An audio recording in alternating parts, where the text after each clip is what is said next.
Então, a gente vai apresentar alguns exemplos de Modern Work e alguns benefícios nesses setores, tá? Então, quais são os setores que a gente escolheu aqui, tá? Advocacias e hospitais. Poxa, mas advocacia, hospital, né? Mas a gente vai mostrar para vocês, nós vamos pegar algumas nuances bem interessantes aqui de como que é possível implementar Modern Work em escritórios de advocacias e hospitais. Fê, o que tem em comum essas áreas, cara? De Qual que é a tua... de cara a gente vê duas áreas totalmente diferentes uma da outra, né? Negócios totalmente diferentes, propósitos diferentes, só que elas têm algo muito em comum. Todas elas têm sistemas administrativos, todas elas precisam de sistemas que administram o dia a dia de ambas, claro, cada uma voltado para o seu negócio. Mas, dando um exemplo aqui, vamos pegar, por exemplo, o escritório de advocacia. A gente tem aí, eles precisam de um cadastro que é um sistema que cadastra todos os casos, né, que eles cuidam, todos os processos que eles cuidam. Eles precisam de registro de horas trabalhadas, timesheet. Quem não precisa disso hoje em dia? Não só eles. Biblioteca virtual. A advocacia geralmente tem muitos livros, tem muitos processos que eles precisam de um controle, uma central de documentações muito bem organizada, formulário de pesquisa, por que não? Integrações com fóruns em cartórios, hoje em dia que disponibilizam aí APIs para ser ou via RPA, via automação. Isso em advocacia. Agora a gente falar de hospitais. O que a gente pode, seguindo o mesmo raciocínio das advocacias. Mesma linha, né? Mesma linha, automação de prontuário médico, controle de estoque para medicamentos e materiais, que aí segue a mesma linha, seria a biblioteca da advocacia, só que agora voltada para o controle de medicamentos, ou seja, o pensamento é o mesmo. E a mesma coisa, integração entre sistemas e terceiros para equipamentos médicos, ou seja, você expandir essas integrações para fora. E análise e monitoramento de imagens administrativas, por exemplo. Então, assim, esse mesmo pensamento, com alguns exemplos aqui, a gente está mostrando que Modern Work pode servir para N tipos de negócio. A gente só muda a chavinha para o que o negócio está precisando. E aí, Fernando, você me permite um pouco aí dar alguns complementos também, o que é importante, né?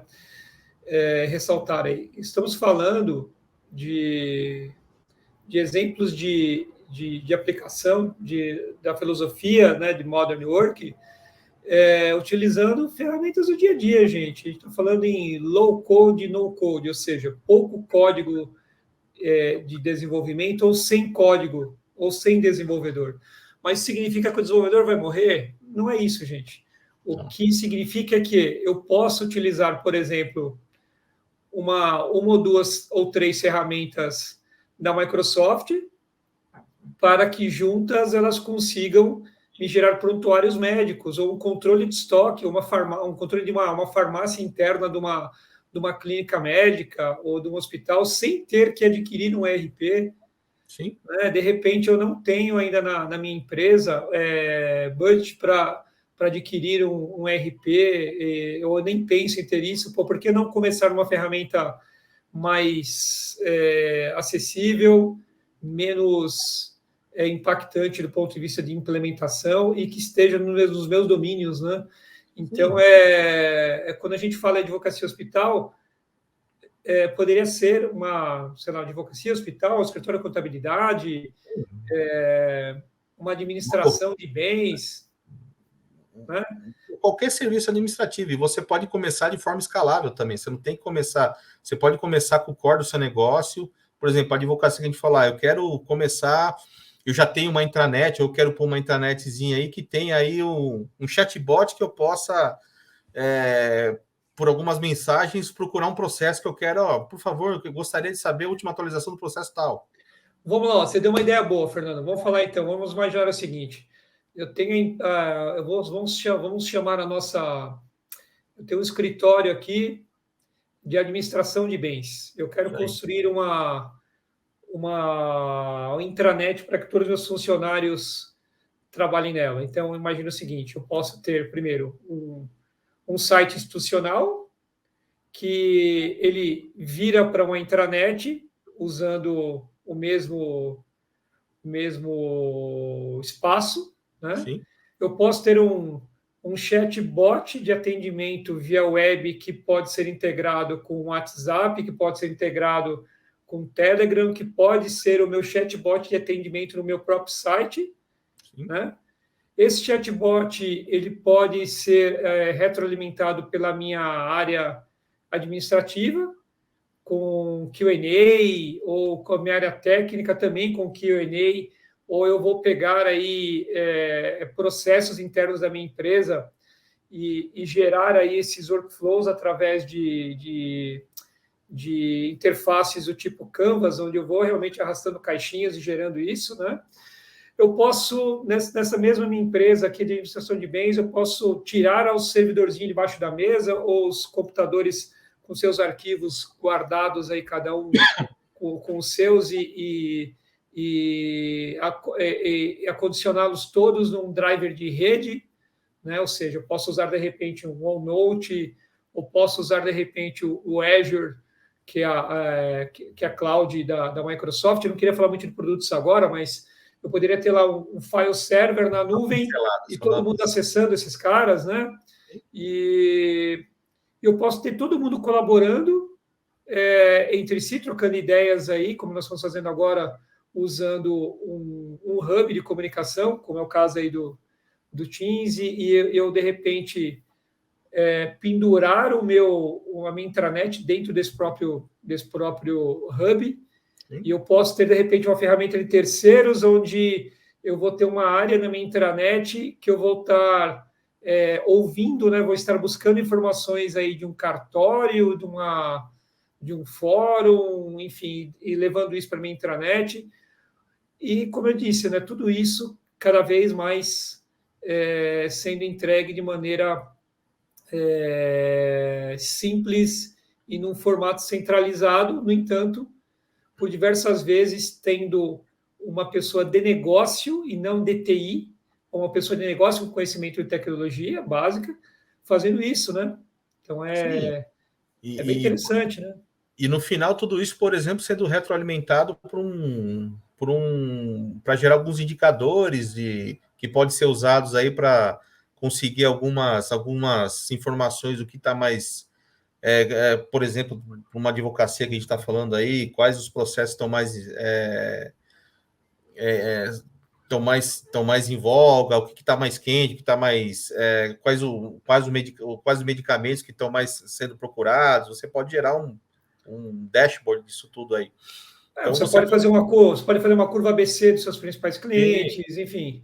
Você tem várias possibilidades que aí, obviamente, é o princípio que a gente sempre utiliza de desenvolvimento de software, que, na verdade, não tem que ser o princípio próprio do desenvolvimento, mas sim aqui de levantamento de requisitos, ou seja, o principal é o que eu preciso fazer, o que eu quero, qual que é o meu desejo.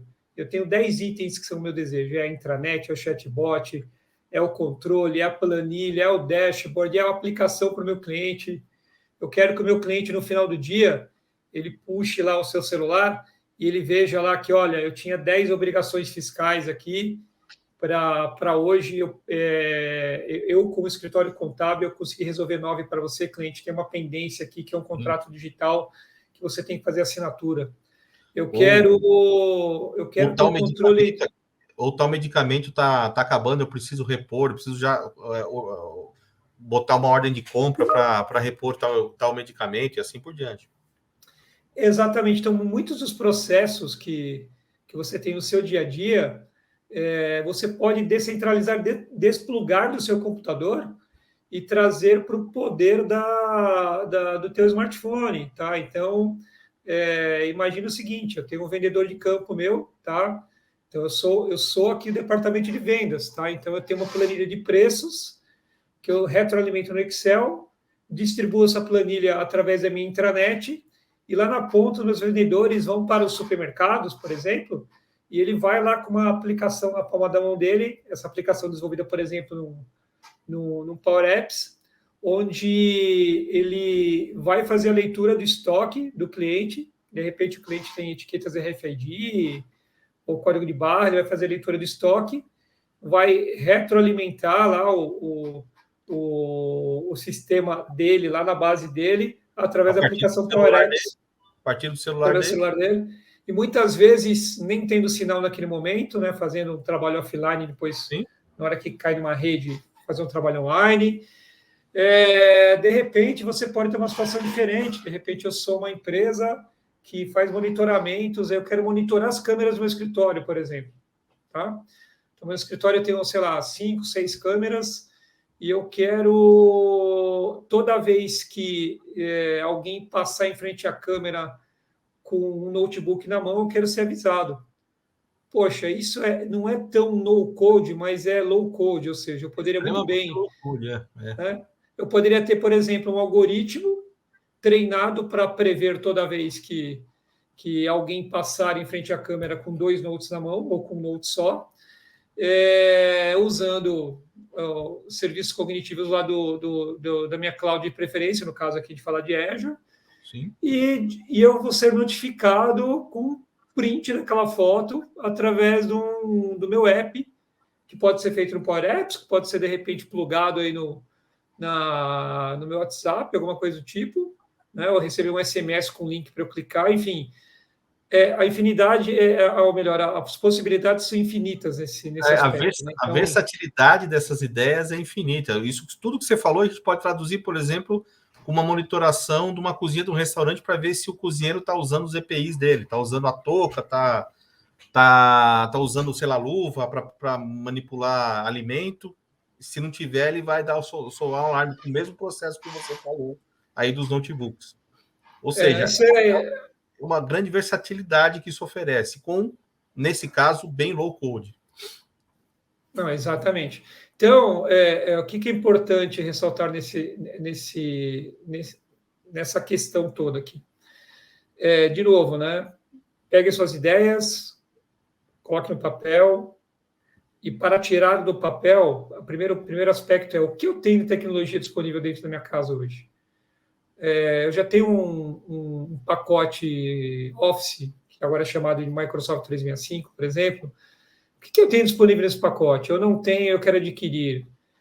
Se eu vou adquirir, eu vou fazer uma comparação de preços com as aplicações prontas que tem no mercado. Com certeza, entre você comprar um pacote de Microsoft 365 e desenvolver esses trabalhos, vai sair muito mais barato, inúmeras vezes, do que você ir para o mercado e comprar pacotes específicos para fazer algumas dessas coisas que nós falamos aqui.